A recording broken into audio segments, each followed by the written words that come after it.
morning guys, dito tayo sa taas guys sa ating flyers loop. So nagkauha tayo ng ibon guys.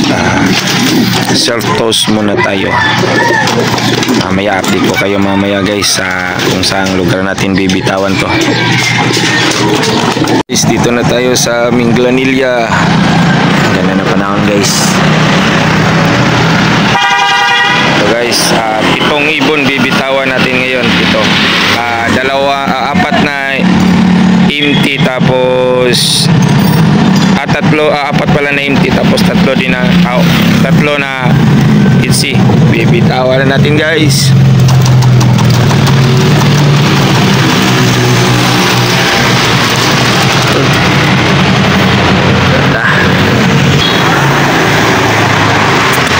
Ikot tayo yung warrior sa tinito. Sanang walang humiwalay guys. Dito naman na tayo guys. Bye. A few moments later. Guys, kompleto pa rin yung ibon natin. Umikot pa yan. Yun o, umikot pa. Nauna pa akong dumating. Ayan guys, kompleto yung ibon natin binitawan kanina guys.